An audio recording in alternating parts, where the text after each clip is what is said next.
পীর সাহেব চরমোনাই এবং শায়েকে চরমোনাইকে ধন্যবাদ জানাই। এই মুহূর্তে 3 লক্ষ লোকের বহর নিয়ে শায়েকে চরমোনাই গণভবনে আছে। সত্যি সত্যি বাংলার জিন্দা শাহজালাল শায়েকে চরমোনাই মাঠে থেকে রাজপথে থেকে দেখিয়ে দিয়েছেন ছাত্রদের পক্ষে আছেন। রক্তে আগুন লেগেছে, রক্তে আগুন লেগেছে, রক্তের বন্যায় ভেসে যাবে অন্যায়। দিয়েছি তো রক্ত, আরো দিব রক্ত, দিয়েছি তো রক্ত, আরো দিব রক্ত। রক্তের বন্যায় ভেসে যাবে অন্যায়। লেগেছে রে লেগেছে, রক্তে আগুন লেগেছে, লেগেছে রে লেগেছে, রক্তে আগুন লেগেছে, লেগেছে রে লেগেছে, ছাত্র সমাজ লেগেছে। নারায়ে তাকবীর, আল্লাহু আকবার। লেগেছে রে লেগেছে, রক্তে আগুন লেগেছে, লেগেছে রে লেগেছে, ছাত্র সমাজ লেগেছে। দিয়েছি তো রক্ত, আরো দিব রক্ত, এই রক্তের বন্যায় ভেসে যাবে অন্যায়।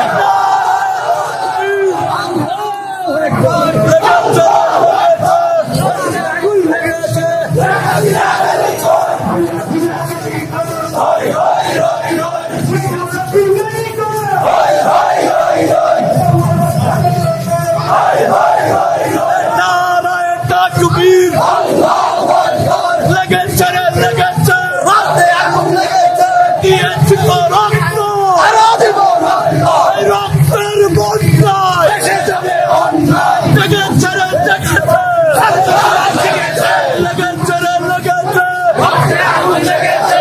নারায়ে তাকবীর, আল্লাহু আকবার।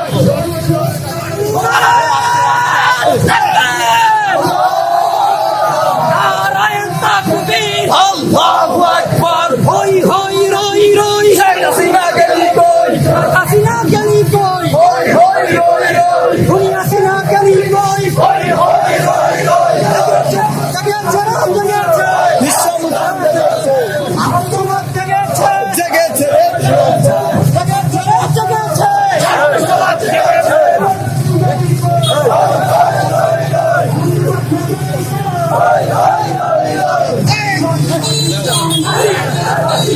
বিজয় উল্লাস চলছে। এই যে যুব নেতা আফজাল হোসেন, আলহামদুলিল্লাহ, জোরে আল্লাহর কাছে অশেষ শুকরিয়া জ্ঞাপন করি যে মহান রব্বুল আলামিন আমাদেরকে আজ 20টি বছর আমরা পরাধীন ছিলাম। 71 সালে আমরা দেশ স্বাধীন করেছিলাম। স্বাধীন করার পর আমরা আবার এদেশে কিছু জাদুঘরের কাছে আমরা আমাদের অধিকার আমাদেরকে নিয়ে ছিনিমিনি করেছিল। আমরা স্বাধীনভাবে এই দেশের মধ্যে আমরা আমাদের ভোটের অধিকার পাই নাই। আমাদের বাক স্বাধীনতা ফিরে নিয়েছিল, আমাদের অধিকারকে খর্ব করেছিল। আজ অনেক দিন পর আজকে স্বৈর শাসকের পতন হয়েছে আপামর জনসাধারণের মাধ্যমে, এই দেশের ছাত্র সমাজের উদ্যোগে আলোচনা প্রতিবাদের মাধ্যমে, তাদের ছাত্র সমাজের আন্দোলনের মাধ্যমে এই দেশের প্রত্যেকটা মানুষ, সচেতন সমাজ তাদের আন্দোলনকে সাড়া দিয়েছিল, তাদের পক্ষে কথা বলেছে। এই তারই ধারাবাহিকতায় আজকে এই স্বৈর শাসক শেখ হাসিনা বাধ্য হয়েছে ভিত্তিক ভাবে লেজ গুটিয়ে এই দেশ থেকে, মাতৃভূমি বাংলাদেশ থেকে ভারতে নাকি কোন দেশে পালিয়ে গেছে। পৃথিবীর জায়গায় থাকুক, এই দেশের আপামর জনতা তাকে খুঁজে বের করবে এবং তাকে আন্তর্জাতিক আদালতে নিয়ে আন্তর্জাতিক কাজ করে দাঁড়িয়ে তার বিচার এই দেশের মানুষ দেখতে পাবে। কত জানে কত চাল হয় শেখ হাসিনা এটা বুঝতে পারবে ইনশাআল্লাহ।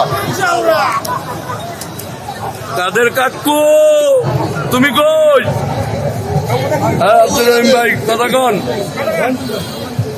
আসসালামু আলাইকুম রহমতুল্লাহ। প্রিয় দেশবাসী, জোরে আশা করছি বাংলাদেশের এই 56,000 বর্গ কিলোমিটার ভিতরে আজকে যারা বাস করেছেন তারা অবশ্যই আজকে আনন্দিত হবেন যে এই দেশের সংখ্যাগরিষ্ঠতা মানুষের পক্ষে ছাত্র আন্দোলন তারা আজকে এই বাংলাদেশের বিজয়কে আবার ছিনিয়ে নিয়ে এসেছে।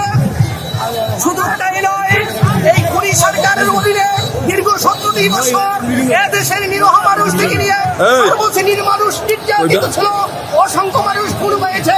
এই সরকার অসংখ্য মানুষকে খুন করেছিল। কিন্তু আজকে আল্লাহ রাব্বুল আলামিন আশা করি এই খুনি সরকারের দিন শেষ এবং বাংলাদেশ এবং এই সংখ্যাগরিষ্ঠ মুসলমানের বিজয়ের দেশ বাংলাদেশ। আশা করি আমরা আগামী দিনে সুস্থ একটি নির্বাচনের মাধ্যমে এই বাংলাদেশি একটি ইসলামী বিপ্লব ঘটাতে পারবো সে আশাবাদ ব্যক্ত করছি। প্রিয় দেশবাসী, ভালো থাকুন। আগামী দিনে ইসলামের লক্ষ্যে রায় দিয়ে বাংলাদেশকে একটি সুন্দর ইসলামী রাষ্ট্র গড়ে তোলার আহ্বান জানিয়ে আমি আমার আলোচনা শেষ করছি।